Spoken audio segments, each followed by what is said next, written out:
everyone, and welcome to the Season 3 premiere of the Dump and Chase podcast. My name is Sam Olmstead, and joining me as always is my co-host and the founder of HockeyFan.com, Justin Irwin.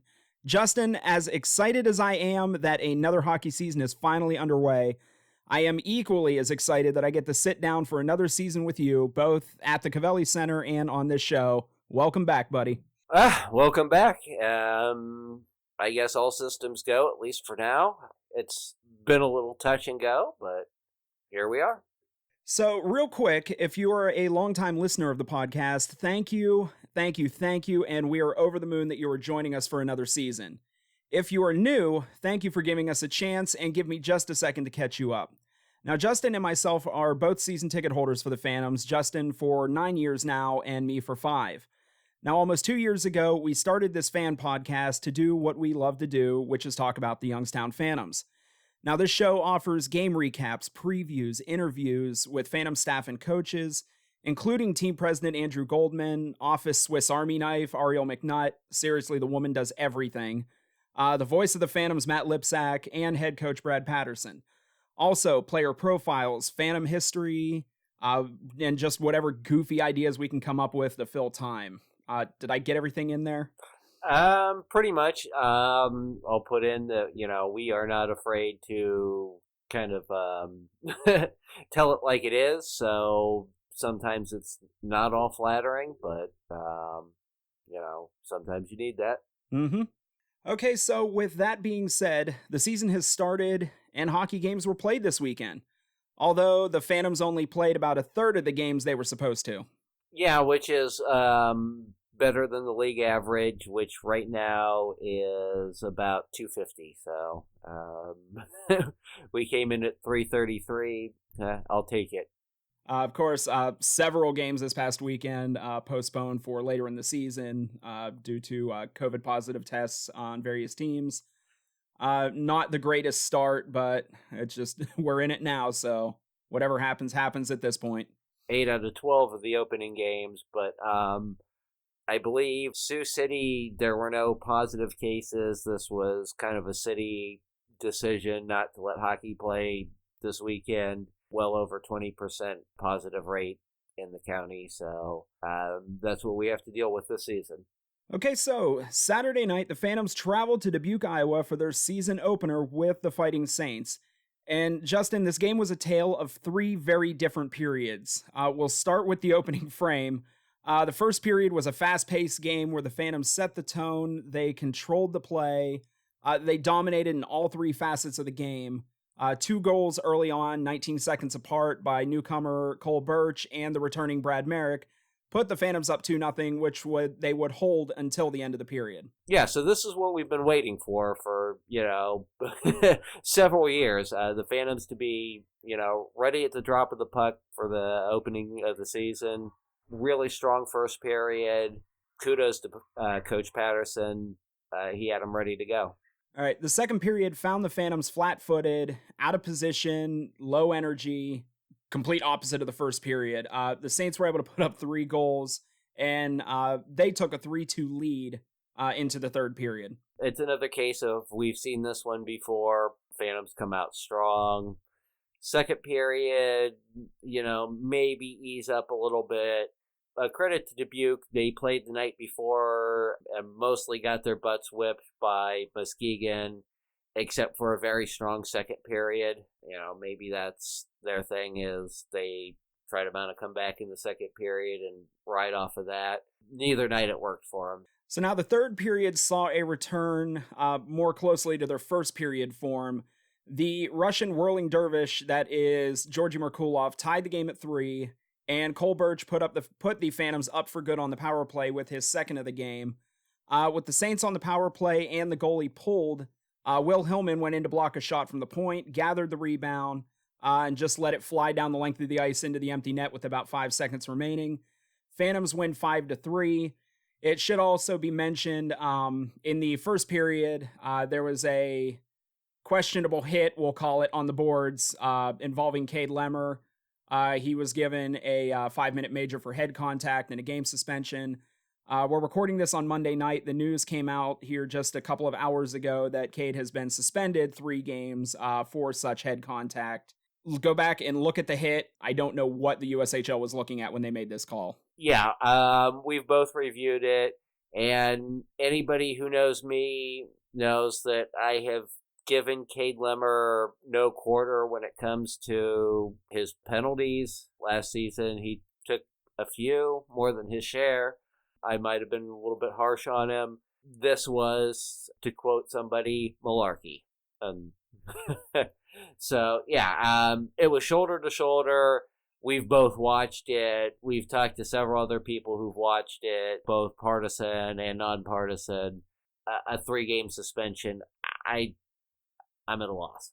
So we got to see the Phantoms once this past weekend. To you, what did you see, now that you've seen the 25-man roster for the first time, what did you see that you liked? I mean, for me, other than a very shaky second period, the first period, the third period, to me, this new defensive core, to me, looked incredible this first game. Yeah, I mean, there's not a lot of people who played on our blue line last season now left returning. There's still a lot of experience, so, but yeah, very mobile, but still very physical, a lot of good passing, something we haven't seen a lot of on opening night in the past has been, good crisp passing, first and third period at least. So yeah, there's still some work to do, but overall, again, kudos to Coach Patterson, they were ready to go. Okay, so now we've thrown out a few names already that may not sound familiar, so we're going to try to help out a little bit. We never really got the full protected and affiliate list, but a few days prior to the season, we did get the 25-man roster, although technically right now it's listed as a 27-man roster. The game Saturday night listed Ben Schoen and Colin Purcell as scratches, neither of which we have seen much in this preseason. Colin right now is listed on the roster, Ben is not. It would be pure speculation as to the reason why, because we have absolutely no idea whatsoever. So for now, this is what the makeup of the Phantoms look like. We'll start it out with the forwards and the returning forwards, which for this season, coming back from last season, Cade Lemmer, Brad Merrick, Ben Schoen, Georgi Merkulov, Yusaku Ando, and Riley Funk. That's not too bad of a core there as far as a returning group of players from last year. No, not at all. There's a lot to like there. You've got grit, you've got skill. Yeah. The Phantoms have 2 newcomers this season that are former affiliates, former draft picks. Jack Silich, who played 2 games as an affiliate with the Phantoms last season, and Riley Duran, the Boston Bruins draft pick, who played 1 affiliate game with the team last season. 2 forwards who came from other USHL teams, Jaden Grant, who was picked up in an offseason trade with Sioux City, and Nate Hanley, who came from Cedar Rapids via the dispersal draft. The final 5 forwards I'll list here were all players that were taken in this summer's USHL draft. Jack Larrigan, who was the Phase 1 first-round pick, and Kenta Isagai, who was the Phase 1 fourth-round pick. And then we have Adam Eisel and Will Hillman, who were the Phase 2 first and second round picks. Cole Birch, that was the 4th round pick, and Connor McGrath, who was a 12th round pick. Yeah, just from the one game we've seen so far, and especially the way that things have gone with COVID this season, there was a good bit of chemistry to be seen on the ice from these forward groups. Yeah, definitely. I mean, I haven't gone back to see who might have played with who in youth or anything like that, but from, you've got a core group of returning players, but yeah, I mean, these guys looked like they were ready for USHL action. They were clicking. Jaden Grant is a guy, he's got experience in the league, so you figure he'll fit in okay pretty much anywhere. We'll see going forward, but yeah, for a start, I'll definitely take this. Okay, so now we'll take a look at the Phantoms defense, starting with the only returner from last season, Austin May. The remaining 8 players are brand new to the Phantoms, 7 of which dressed Sunday night. Austin is on the injury list right now due to a hit he received in Muskegon during the preseason. We can talk about that hit another time. Two players, former Phantom affiliates, of course. Mike Brown played 2 affiliate games with the Phantoms 2 seasons ago. Baird Hall, he was a Phantoms Phase 1 pick in 2018. 4 defensemen came to Youngstown from other USHL teams. David Gucciardi, who was another piece of the offseason trade with Sioux City. Dylan Gratton, who is a recent addition from Muskegon in a trade that sent John Larkin to the Lumberjacks. Bennett Zmelik, he was picked up in the dispersal draft from Cedar Rapids, as well as Grant Heineman, who was an affiliate in the Cedar Rapids system. And then 2 of the defensemen came from this summer's draft. Jack Messick, who was a Phase 2 5th round pick, and Kyle Fury, who was a Phase 2 8th round pick.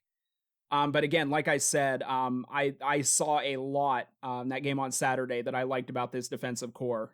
Just winning puck battles, getting players off the puck, disrupting the neutral zone. There was just a ton I saw from their play that I really, really loved this past Saturday night. Yeah, I mean, you've got on the defense, you've got a lot of new pieces, but again, some of these guys have experience. Bennett Smolik he's a defensive defenseman. He's put up plus on numbers on the plus minus for whatever that's worth. On Cedar Rapids, who hasn't been known for, their defense or offense in the past couple of years. They've had, some brutal seasons. Mike Brown, he's played, 1-2 games as an affiliate. Big guy, but he can move the puck pretty well. I mean, we've got size, we've got skill, speed, puck movement. Everything looked to be pretty much clicking, again in the first and third period. Fingers crossed that we'll see that more consistently as the season goes on. Okay, and finally, we'll take a look at the goalies. First, we have the returning Colin Purcell, who, as we mentioned, he was not available in the preseason against Muskegon. He was listed as a scratch on Saturday. Again, not entirely sure what's going on there at the moment, but he is listed on the roster. So right now, the other 2 goalies on the roster, Mateus Scholl, who this summer was the Phantoms Phase 2 3rd round pick, got his first USHL win on Saturday, so congratulations to him. And finally, Kyle Chavette, who looks to be this year's Ivan Kolbakov. He was not drafted by any USHL team. It seems he was like a free agent invitee to training camp, but impressed the coaching staff enough to make the roster. So just kind of like another Kolbakov in the sense of a goalie that just kind of came out of nowhere, came into camp and made the team. So, yeah, I mean, I don't know if he finishes the season with the team. Again, alluding to the Purcell thing, we're not really sure. Anything at this point would be speculation, and I guess we're not going to go there this episode.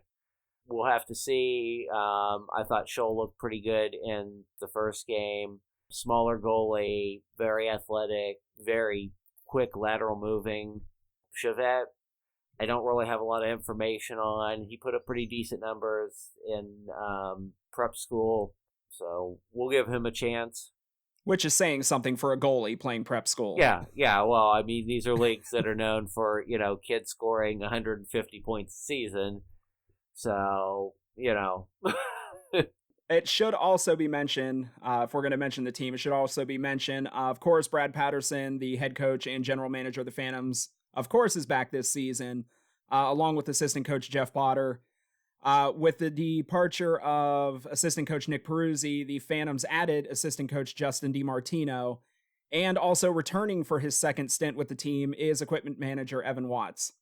So, yeah, no shortage of talent behind the bench, so. And that right there, that is the roster for the 2020-2021 Phantoms. Okay, so now real quick, because this is what we tend to be asked most leading up to the season as far as the roster is concerned, you'll hear the term Overager thrown around.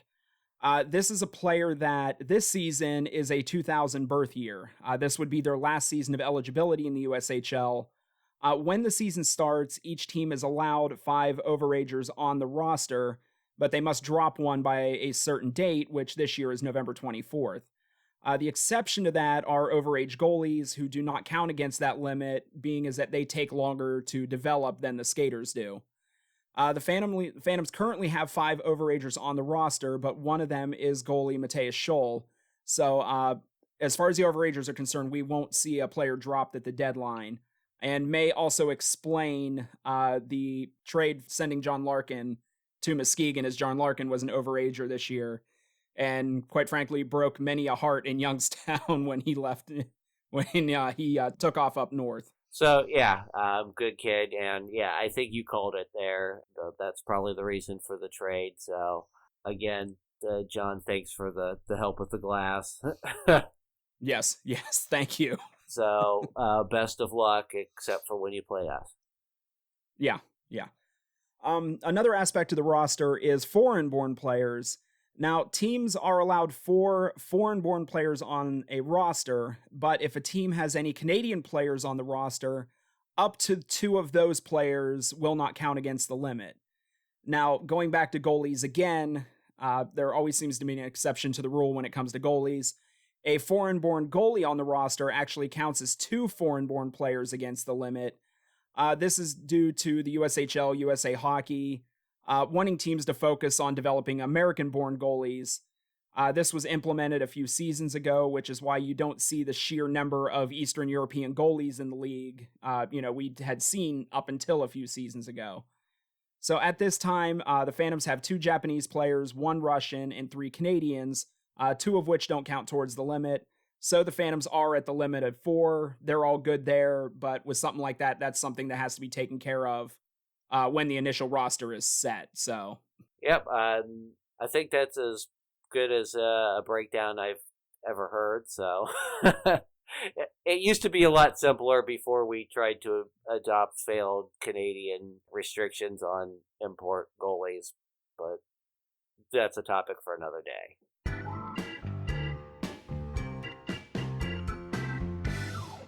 So now we will turn our attention ahead to this weekend. On Thursday, the Phantoms will travel to Green Bay to take on the 1-0 Gamblers, who won their only game last weekend, 4-2 over Muskegon.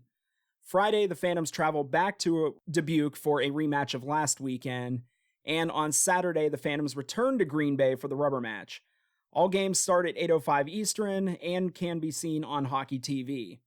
Now, this will be a bit of a rough trip travel-wise, but with the Chicago games being rescheduled last weekend and the Phantoms only traveling to Iowa, this may not be as taxing of a trip on the team as we feared it could be before the season started.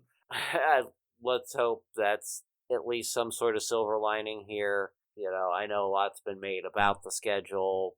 It is what it is. It may be for the best, and on the plus side, at least Green Bay did play a game last weekend, so, hopefully they're ready to go this weekend, knock on wood. So, as we get towards the end of the show, we've decided to change things up. Last season, we ended our shows with a segment called 2 Questions, where we would pose questions to each other. But this is something we do during the course of the podcast anyway. So, we're putting it in your hands, you the listener, in a new segment we call Ask Justin.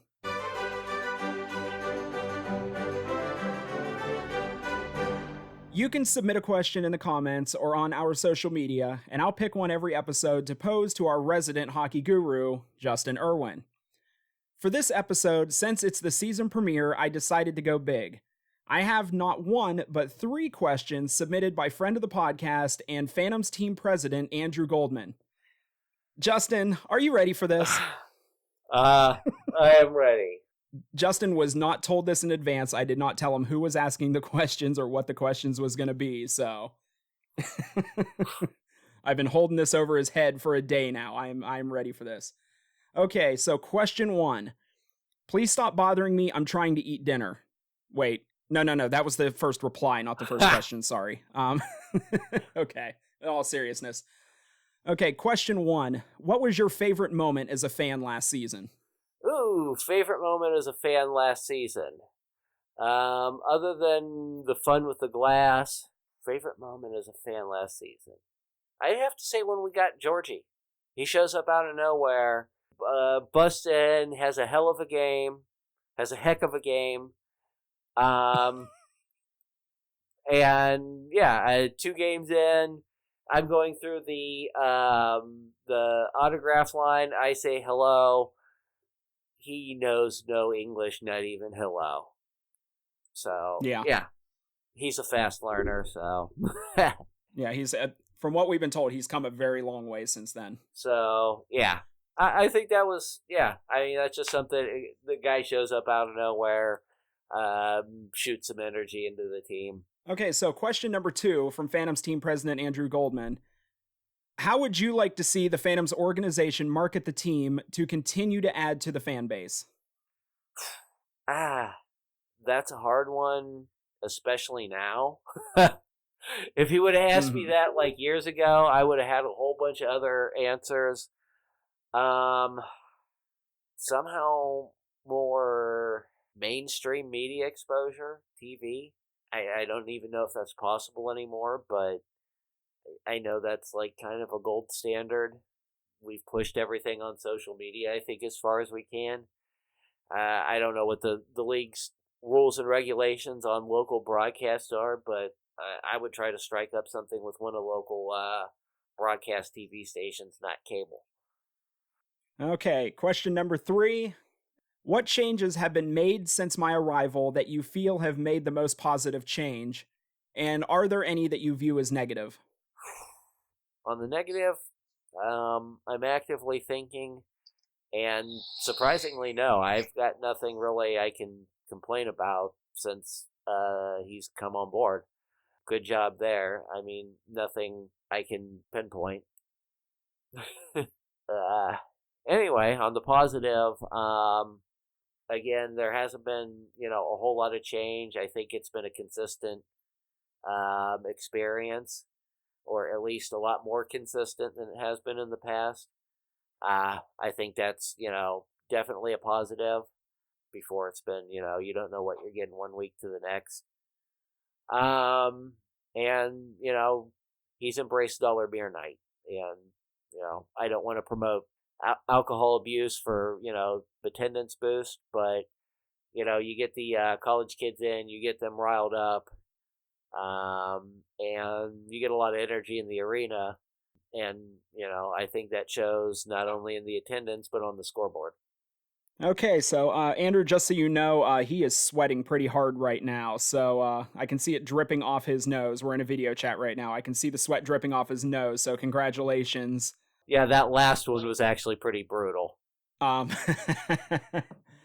Yeah, so basically this is open to anybody. If you listen to the show, if you want to get a question in, if we only get one question, that'll be the one we'll go with. If we get multiple, I'll pick which one I think is the best, and that'll be the one Justin answers every show.